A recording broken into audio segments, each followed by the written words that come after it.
누구냐? 이 밤중에 남의 집 뒤주를 구거대는 놈이. 가난한 박서방네 집에 들어온 낡은 뒤주 하나. 그날 이후 텅 비었던 뒤주에서 밤마다 기이한 긁는 소리가 들리기 시작했습니다.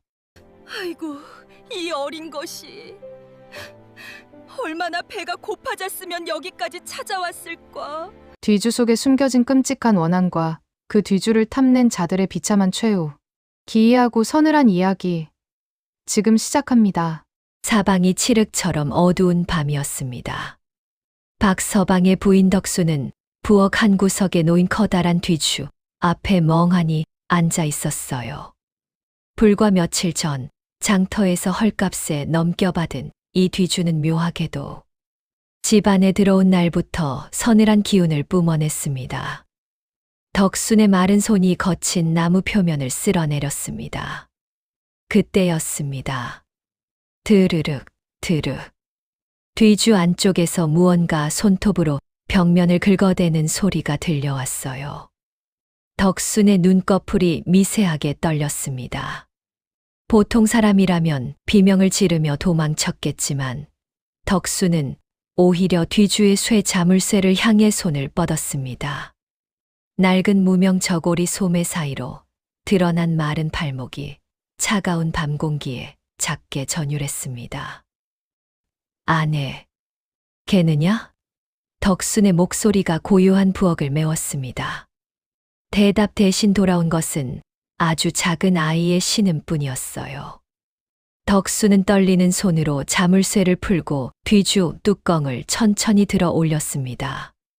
삐걱거리는 나무의 비명이 들렸고 그 틈새로 보인 것은 곡식이 아니라 창백하리만큼 하얀 아이의 작은 손이었습니다. 덕순의 눈이 크게 떠졌습니다. 하지만 그녀는 두려움 대신 가슴 한구석이 미어지는 통증을 느꼈어요. 흙먼지가 잔뜩 묻은 해진 삼배옷을 입고 웅크린 채 아이는 공허한 눈으로 덕순을 올려다보았습니다. 그 순간 덕순은 직감했습니다. 이 아이가 왜 이 차가운 나무 상자 속에 갇혀 있었는지, 그리고 무엇을 간절히 바라고 있는지 말입니다. 덕순은 떨리는 손으로 부엌 찬장을 뒤졌습니다. 며칠 전 박서방이 어렵게 구해온 귀한 쌀 한 줌이 남아 있었지요. 그녀는 정성스레 밥을 지어 모락모락 김이 나는 사발을 뒤주 앞에 내려놓았습니다. 가엾은 것, 어서 먹으렴. 얼마나 추웠겠니. 덕순의 목소리는 갈라졌지만 따뜻했습니다. 그날 밤이었습니다.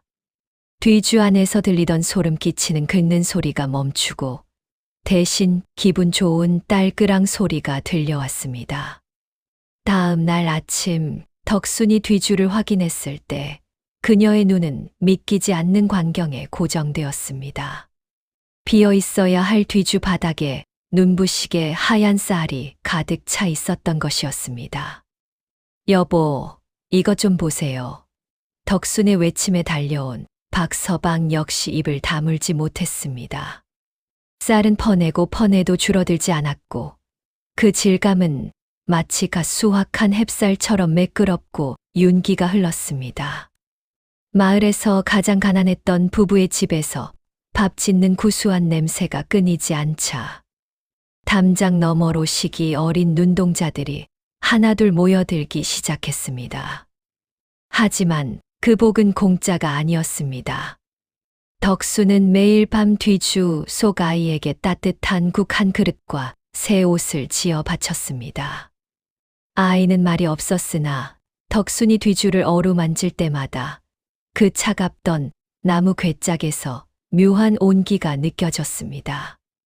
그러나 이 소문은 결국 건너편 대갓집에서 탐욕을 키우던 김만석의 귀에까지 들어가고 말았습니다. 마을의 졸부 김만석은 박서방네 집 담장 너머로 흘러나오는 밥 냄새를 맡으며 입술을 비틀었습니다. 그 거지 같은 놈들 집의 쌀이 화수분처럼 쏟아진다고. 그의 가늘고 찢어진 눈매가 탐욕으로 번들거렸습니다. 비단 두루마기 소매를 휘저으며 그는 곧장 박서방의 집으로 발걸음을 옮겼습니다. 김만석은 예고도 없이 덕순의 부엌으로 들이닥쳤습니다. 그의 육중한 몸이 부엌을 차지하자 좁은 공간은 순식간에 위압감으로 가득 찼습니다.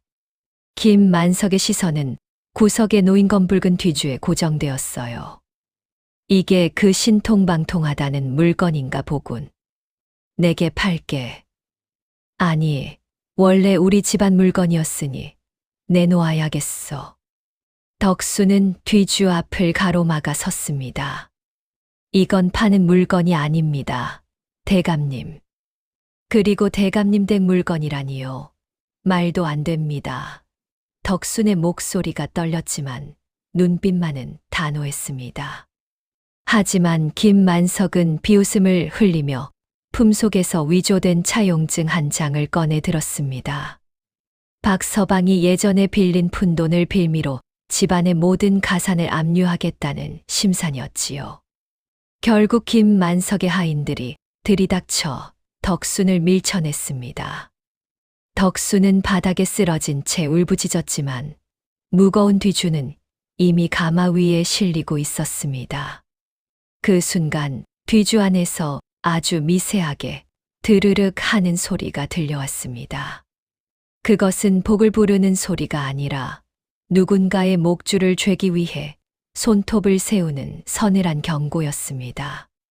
김만석의 호사스러운 안채 한복판에 흉물스러운 검붉은 뒤주가 놓였습니다. 김만석은 옥색 띠를 풀어헤치며 뒤주 주위를 탐욕스럽게 맴돌았어요. 쌀이 쏟아진단 말이지. 내 이놈으로 이 근방의 곡식을 전부 집어삼켜 주마. 그는 침을 삼키며 뒤주의 쇠 자물쇠를 거칠게 움켜잡았습니다. 그런데 이상한 일이었습니다. 분명 덕순의 손에서는 쉽게 열리던 자물쇠가 김만석이 힘을 줄수록 마치 살점을 물고 늘어지는 짐승처럼 꼼짝도 하지 않았습니다. 김만석의 기름진 얼굴에 짜증 섞인 붉은 기운이 올라왔어요. 이까진 나무 괴짝이 누구 명이라고 안 열려. 당장 도끼를 가져오너라. 하인들이 도끼를 휘둘러 뒤주를 부수려 했지만 도끼날은 뒤주에 닿기도 전에 허공에서 툭 부러져 나갔습니다. 그 파편이 김만석의 뺨을 스쳐 지나갔고 그의 비대한 뺨 위로 핏방울이 한 줄기 흘러내렸습니다. 정막이 흐르는 방 안, 갑자기 뒤주 안쪽에서 킥 하는 기괴한 아이의 웃음소리가 새어나오기 시작했습니다. 김만석은 소름이 돋아 뒷걸음질 쳤지만 이미 방 안의 촛불은 원인 모를 바람에 일제히 꺼져버린 뒤였습니다. 어둠 속에서 뒤주의 자물쇠가 스스로 철컥 소리를 내며 풀렸습니다. 서서히 열리는 뒤주 틈새로 쏟아져 나온 것은 쌀이 아니었습니다. 그것은 김만석이 평생 남의 가슴에 박았던 못들이 시뻘건 녹을 머금은 채 끝없이 흘러나오고 있었습니다. 방 안을 가득 채운 시뻘건 녹물과 녹슨 못들이 김만석의 발목을 타고 올라왔습니다. 살려주게. 내 무엇이든 주겠네. 김만석은 비명을 지르며 문을 두드렸으나 굳게 닫힌 문은 마치 거대한 바위처럼 꿈쩍도 하지 않았습니다. 그때 뒤주 위로 헝클어진 흑발의 아이 CHARC가 서서히 모습을 드러냈습니다.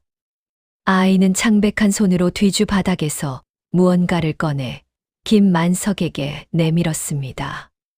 그것은 김만석이 예전에 덕순의 집에서 뺏어온 차용증과 굶주린 이웃들에게서 갈취한 녹그릇들이었습니다.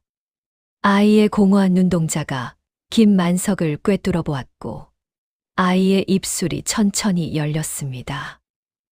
아저씨, 배가 고파요. 아저씨의 욕심을 다 먹었는데도 배가 고파요. 그 순간 김만석의 화려한 보라색 비단 옷이 순식간에 낡고 해진 삼배옷으로 변하기 시작했습니다. 그의 기름진 살집은 마치 바람 빠진 풍선처럼 쪼그라들었고 방 안에 가득했던 녹물들이 다시 뒤주 속으로 빨려 들어가며 김만석을 함께 끌고 들어갔습니다. 그는 뒤주 가장자리를 붙잡고 처절하게 버텼으나 보이지 않는 힘이 그의 손가락을 하나하나 꺾어 놓았습니다. 끼익쾅 무거운 뒤주 뚜껑이 닫히고 쇠 자물쇠가 스스로 채워졌습니다. 방 안은 다시 기괴할 정도로 정적이 찾아왔고 촛불이 다시 타올랐을 때 그곳에 김만석은 없었습니다. 오직 김만석이 신고 있던 가죽신 한 켤레만이 뒤주 앞에 덩그러니 놓여 주인이 겪었을 서늘한 공포를 대변하고 있었습니다. 다음 날 아침 마을 사람들은 기이한 광경을 목격했습니다. 김만석의 대저택 마당 한복판에 있던 그 검붉은 뒤주가 감쪽같이 사라진 것이었지요. 대신 뒤주가 놓여있던 자리에는 그가 그토록 숨기려 했던 수많은 가짜 차용증과 마을 사람들에게서 뺏은 땅 문서들이 눈가루처럼 흩날리고 있었습니다. 같은 시각 박서방네 부엌에서는 믿기지 않는 소리가 들려왔습니다. 철컥. 텅 비어있던 자리에 사라졌던 뒤주가 다시 놓여 있었고 자물쇠가 스스로 열리는 소리였습니다. 덕순이 놀라 부엌으로 달려가자 뒤주 뚜껑이 천천히 열리며 그 안에서 눈부신 은빛 쌀알들이 폭포처럼 쏟아져 나와 부엌 바닥을 가득 채우기 시작했습니다. 덕수는 쌀더미 위에서 낡은 삼배옷 조각 하나를 발견했습니다. 그것은 뒤주 속 아이가 입고 있던 옷의 일부였습니다. 덕수는 그 천 조각을 가슴에 품고 하염없이 눈물을 흘렸습니다. 고맙다. 고마워. 이제는 춥고 배고픈 곳에서 벗어나 부디 좋은 곳으로 가렴. 그녀의 진심 어린 기도가 부엌 안을 따스하게 감쌌습니다. 마을 사람들은 박서방네 집으로 모여들었습니다. 덕순과 박서방은 쏟아져 나온 쌀을 아낌없이 나누어 주었고 김만석에게 뺏겼던 땅 문서들도 모두 제 주인에게 돌아갔습니다. 탐욕이 휩쓸고 간 자리에는 다시 웃음꽃이 피어났고 사람들은 이 기묘한 뒤주가 가져다 준 보기 싫은 덕순의 따뜻한 마음에서 시작된 것임을 깨달았습니다. 세월이 흘러 박서방과 덕순은 마을에서 가장 존경받는 어른이 되었습니다. 하지만 그들은 결코 불을 쌓아두지 않았어요. 뒤주에서 나온 쌀로 매일같이 가난한 이들을 위한 죽을 쏘았고 겨울이면 갈 곳 없는 나그네들에게 아랫목을 내주었습니다. 기이하게도 그 귀주는 더 이상 쌀을 뱉어내지 않았지만 덕수는 그것이 서운하지 않았습니다. 어느 깊은 밤 덕수는 이제는 낡고 평범해진 뒤주 앞에 앉아 조용히 기도를 올렸습니다. 그때였습니다. 부엌 창가로 비친 은은한 달빛 아래 헝클어진 머리 대신 단정하게 빗은 머리를 한 아이의 형상이 잠시 나타났습니다. 아이는 더 이상 창백하지 않았고 덕순을 향해 세상에서 가장 해맑은 미소를 지어 보였습니다. 아이는 고개를 숙여 인사를 하더니 마치 나비가 되어 날아가듯 달빛 속으로 천천히 쓰러졌습니다. 그 자리에 남은 것은 덕순이 예전에 아이에게 지어주었던 따뜻한 새 옷 한 벌뿐이었지요. 뒤주에 깃들어 있던 슬픈 원한이 마침내 덕순의 온기에 녹아내려 하늘로 돌아간 것이었습니다. 사람들은 말합니다. 진정한 복은 뒤주라는 기적에서 온 것이 아니라 굶주린 영혼을 외면하지 않았던 한 여인의 연민에서 시작된 것이라고요. 탐욕은 스스로를 가두는 감옥이 되지만 나눔은 귀신조차 웃게 만드는 법입니다. 오늘도 보름달이 뜨는 밤이면 어느 집 뒤주에서 기분 좋은 쌀 씻는 소리가 들려올지도 모를 일이지요.